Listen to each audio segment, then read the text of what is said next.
bientôt. Jésus revient bientôt. Ne remarquez-vous pas?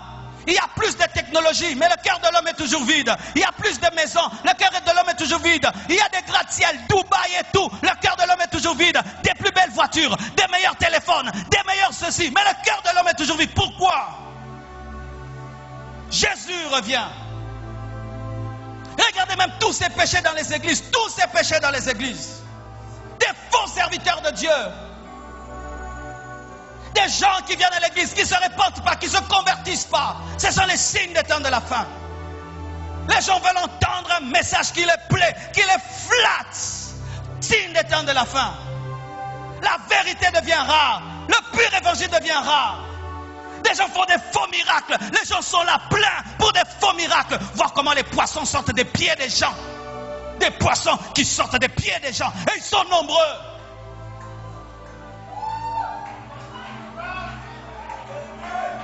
Des signes des temps de la fin.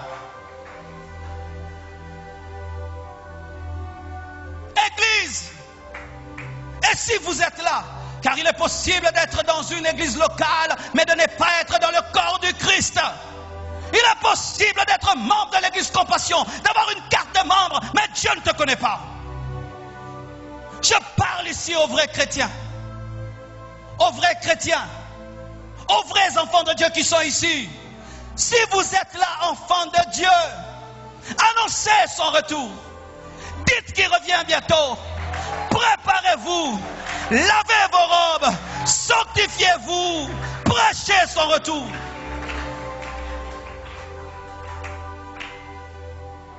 Si la première église a reçu l'onction le jour de la Pentecôte, il y a une onction plus grande qui va venir sur la dernière église, qu'on appelle la pluie de l'arrière-saison, qui sera plus forte et plus grande, car nous devons avoir la puissance. Un réveil est en train de naître.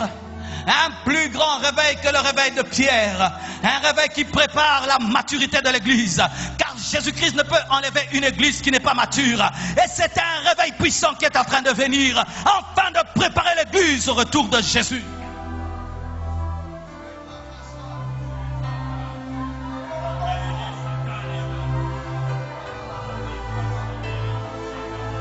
Dieu va susciter de toutes parts des prédicateurs qui ne sont pas connus, avec un puissant message de sainteté. Dieu va susciter de toutes parts des visions du ciel. Dieu va susciter de toutes parts des gens qui vont mourir et ressusciter et qui vont annoncer qu'ils ont vu l'éternité.